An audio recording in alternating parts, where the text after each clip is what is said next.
dis t'es grave. Sortir de ma cage, monter d'un étage.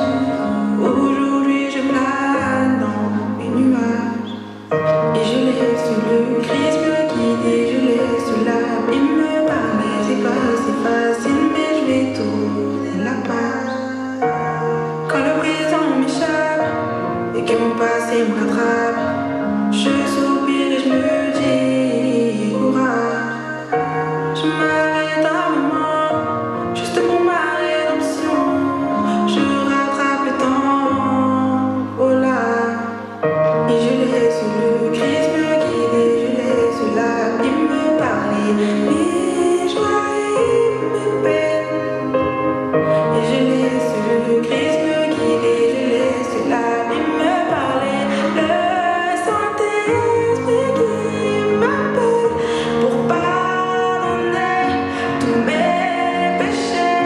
Le temps coule dans le sablier pour oublier mes erreurs du passé. J'avance et je sais où je vais. J'essaie de tourner la page, oui je vais tourner la page. J'essaie de tourner la page.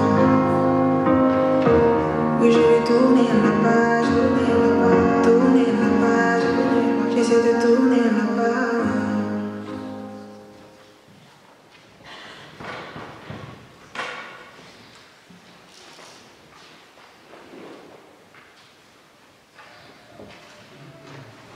Bonjour.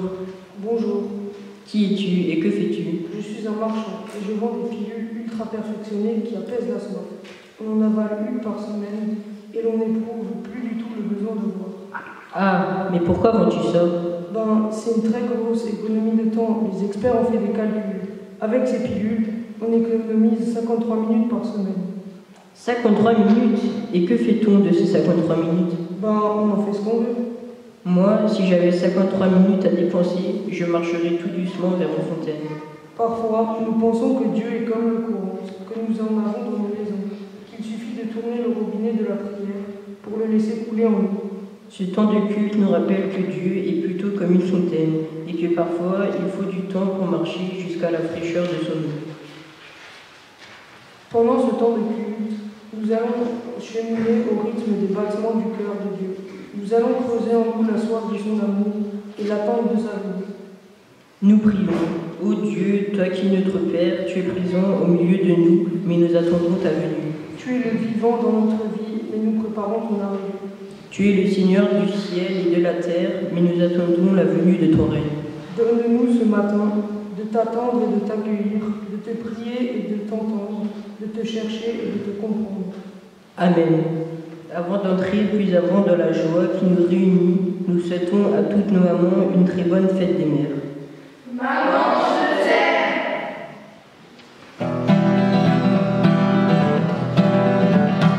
On dirait de joie, on marcherait en paix. Montagne symbolique éclatée de joie, et la nature entière, et tous les arbres des champs, battons des mains, et tous les arbres des champs, battons des mains, les arbres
contient la Bible, le psaume 23 est sans aucun doute le psaume le plus connu de tous. C'est aussi l'un des deux psaumes que nous sommes censés apprendre par cœur pendant les 3 années de catéchisme. Mais ici, par cœur ne signifie pas qu'il faut les savoir le réciter comme on récite ses tables de multiplication ou même une poésie. Ici, par cœur signifie savoir avec le cœur, c'est-à-dire saisir aussi profondément que possible le sens de ces paroles. Nous espérons que, si vous le connaissez, vous en appréciez aussi le sens. Et d'ailleurs, après l'avoir prié ensemble, nous vous le donnerons la parole pour que vous puissiez, si vous le voulez, nous partager le sens que ce magnifique psaume a pour vous.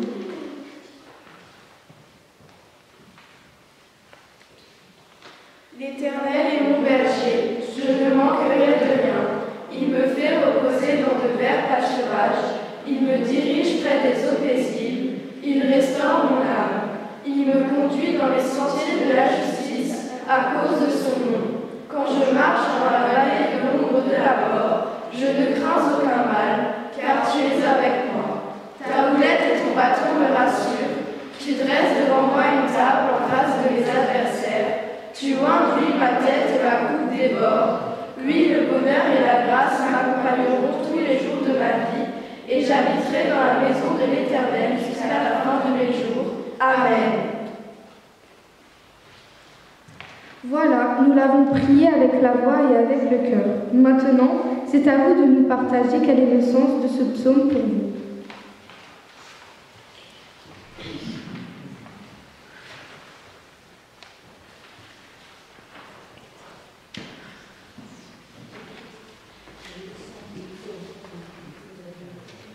Je les ai prévenus hier qu'ils risquaient fort d'avoir un grand silence à ce moment-là.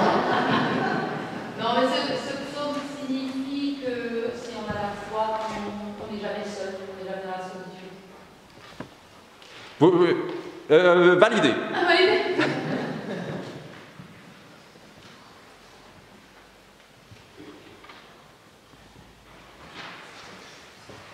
Et donc vous étiez mandaté par le reste de l'Assemblée pour... Je suppose. D'accord. Est-ce que l'un de vous veut dire ce que pour lui ça veut dire, ce psaume? Moi je vous ai déjà dit 1000 fois ce que ça veut dire pour moi.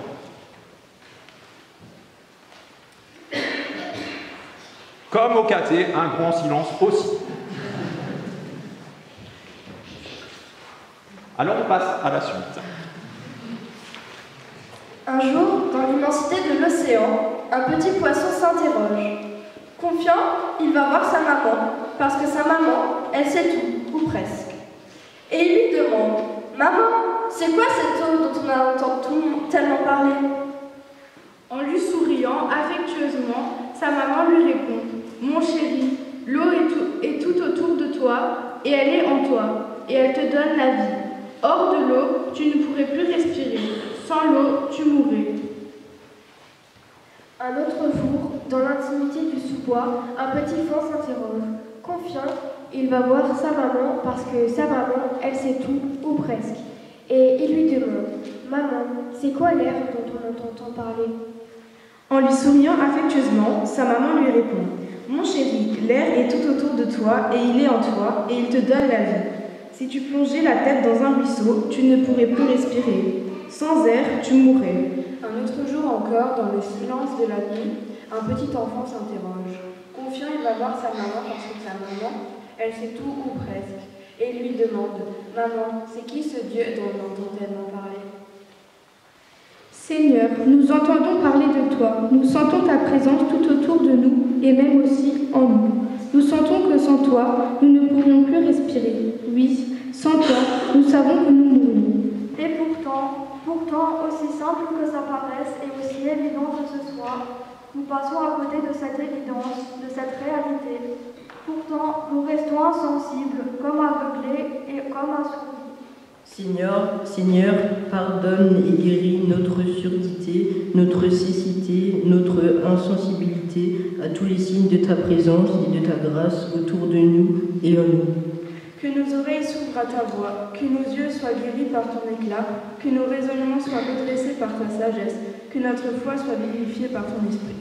Apprends-nous à te connaître dans l'ordinaire du quotidien, hier, aujourd'hui, demain, comme celui qui nous entoure et nous enlace, comme celui qui nous inonde et nous rend vivants. Car tu es l'eau qui désaltère et qui rafraîchit. Alors viens étancher notre soif. Car tu es l'air qui élève et inspire. Alors viens guérir nos essoufflements. Amen. Que celui qui aime Dieu se réjouisse, car voici ce qu'il proclame à son intention par la bouche du psalmiste au psaume 85.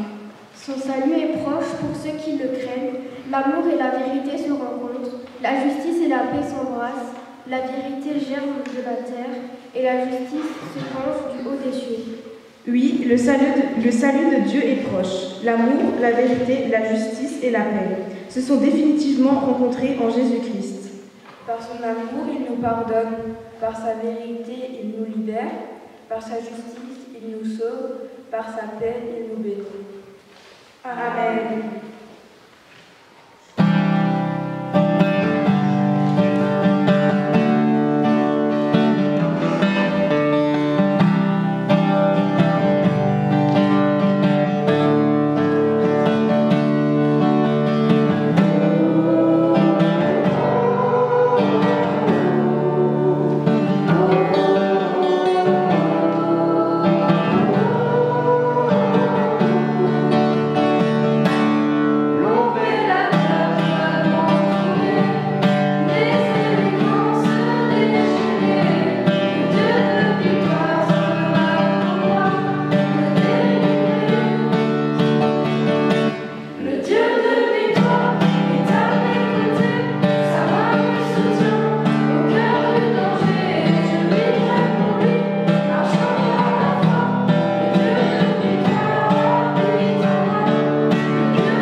Au moment où Jésus entra dans Capharnaüm,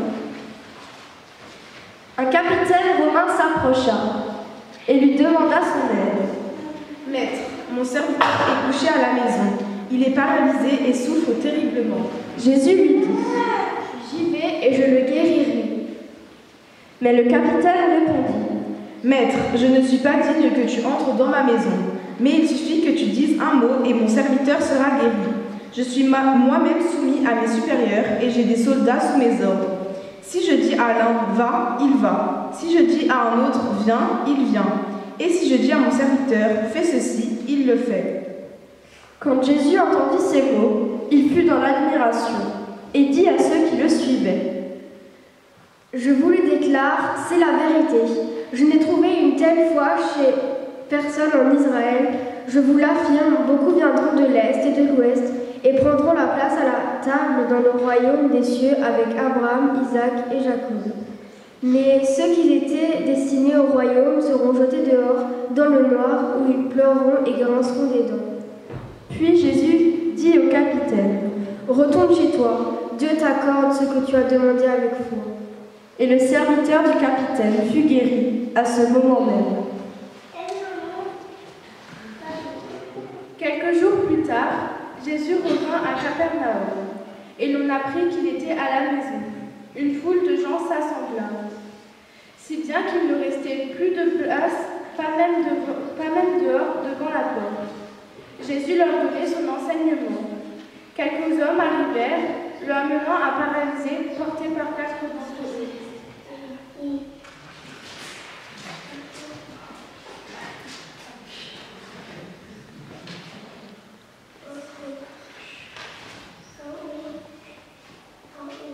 Mais ils ne pouvaient pas le présenter à Jésus à cause de la foule. Ils ouvrirent alors le toit au-dessus de l'endroit où était Jésus.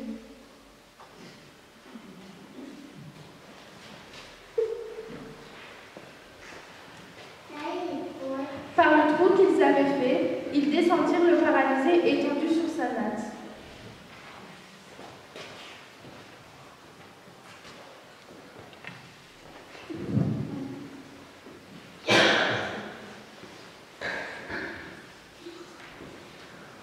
Quand Jésus vit la foi de ces hommes, il dit au paralysé: Mon fils, tes péchés sont pardonnés. Quelques maîtres de la loi, qui étaient assis là, pensaient en eux-mêmes: Pourquoi cet homme parle-t-il ainsi? Il fait insulte à Dieu. Qui peut pardonner les péchés? Dieu seul le peut. Jésus devina aussitôt ce qu'ils pensaient et leur dit: Pourquoi avez-vous de telles pensées? Est-il plus facile de dire au paralysé, tes péchés sont pardonnés, ou de dire, lève-toi, prends ta natte et marche? Mais je veux que vous le sachiez, le Fils de l'homme a le pouvoir sur terre de pardonner les péchés. Alors il adressa ces mots au paralysé: Je te le dis, lève-toi, prends ta natte et rentre chez toi. Aussitôt, tandis que tout le monde le regardait, l'homme se leva, prit sa natte et partit. Ils furent tous frappés d'étonnement, ils louaient Dieu et disaient: Nous n'avons jamais rien vu de pareil. Ils n'ont pas eu peur. Le capitaine romain et les 4 amis du paralytique, ils n'ont pas eu peur. Ils n'ont pas eu peur de ce que les autres penseraient, ni de ce qu'ils diraient, ni de ce qu'ils pourraient leur faire. Ce genre de peur, nous, on connaît bien.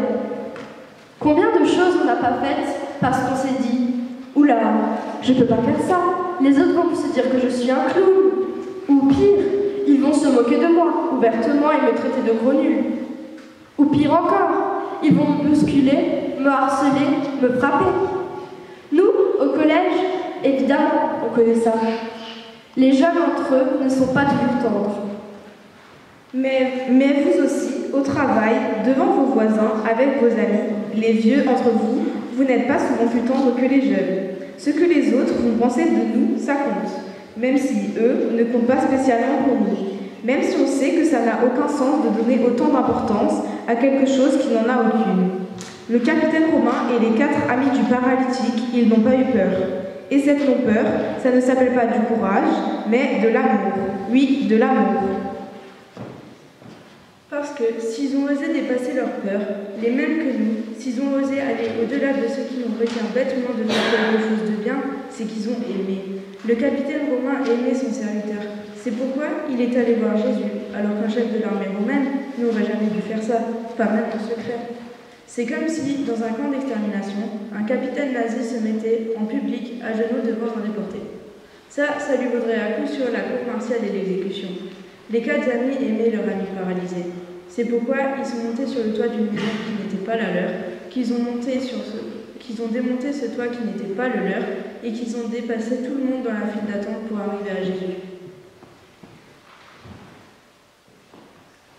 C'est comme si, pendant que vous êtes à la caisse au Super U, un retraité qui n'a rien d'autre à faire de ses journées arrive et, sans gêne, passe devant vous et devant les 3 autres personnes qui étaient déjà devant vous, avec ces 3 articles dont un n'a forcément pas de prix. Ça lui vaudrait à coup sûr d'être bien chahuté malgré son âge. Le capitaine Romain et les 4 amis du paralytique, ils n'ont pas eu peur, mais ils ont tellement aimé qu'ils ont fait ce qu'il fallait. Comme le bon samaritain qui fait ce qu'il faut parce que, sans le connaître et sans craindre pour sa propre vie, il a aimé le pauvre homme tombé sous les coups des brigands. Comme le bon berger qui combat le loup, l'ours et le lion pour sauver ses brebis parce qu'il les aime.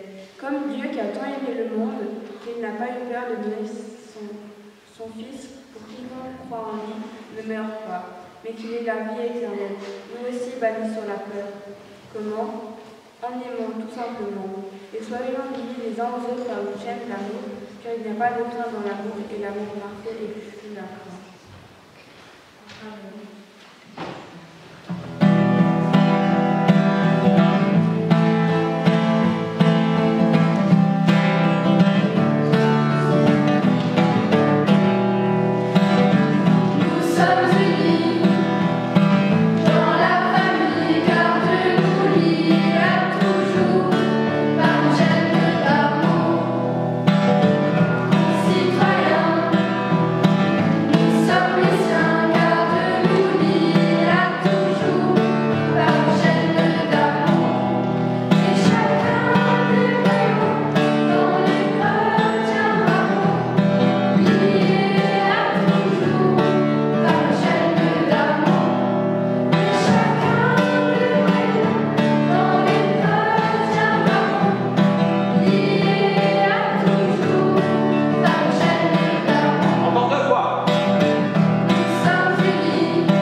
Dieu, notre Père, le désir de notre cœur, c'est de proclamer ton nom et de t'appeler Papa, de proclamer ton nom comme le murmure de ta présence d'amour, de proclamer ton nom tout au long du jour, au rythme des battements de notre cœur, de proclamer ton nom pour que le monde entier l'entende.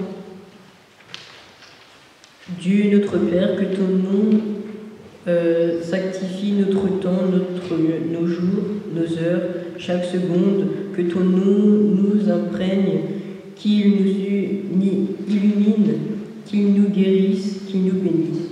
Seigneur Jésus, notre Sauveur, non seulement tu as la parole qui donne la vie, mais tu es la parole qui change le monde. Tu es la parole qui relève même le plus blessé par la vie. Tu es la parole qui aime même le plus indigne de ton amour.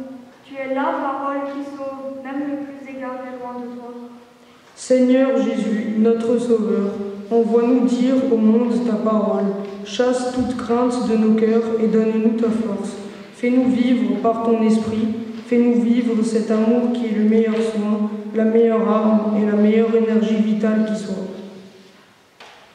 Saint-Esprit consolateur, toi qui souffles sur la terre pour chasser la haine qui s'incruste dans nos cœurs, détruis l'indifférence et l'orgueil et donne à tous humains le désir et le courage d'une vie fraternelle véritable. Saint-Esprit consolateur, relève les voix fatiguées par la vie, par l'épreuve, par la maladie, et ranime en nous l'espérance d'un avenir meilleur face aux difficultés, face à la peur, face à la mort.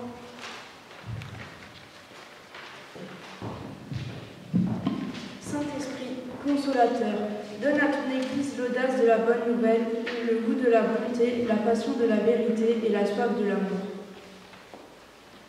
Dieu trois fois saint, toi qui prends soin de tes enfants, nous te confions tous ceux qui nous ont portés à bout de bras et qui continuent à le faire face à toutes les crises de notre monde, et tout particulièrement les personnes décédées.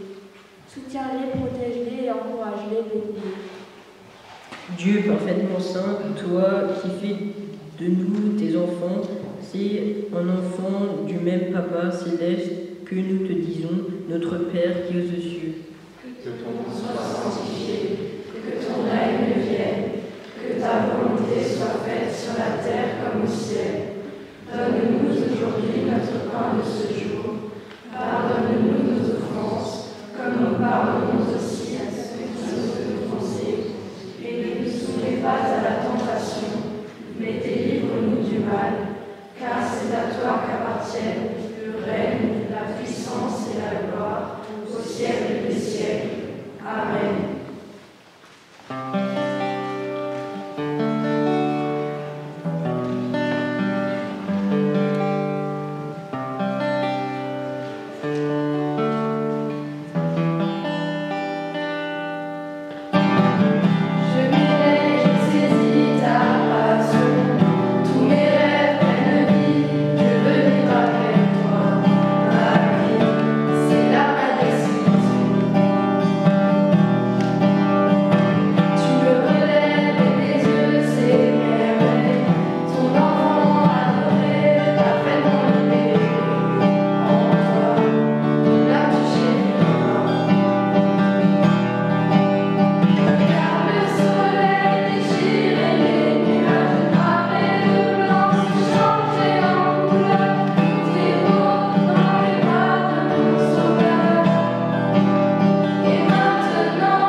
dans nos vies.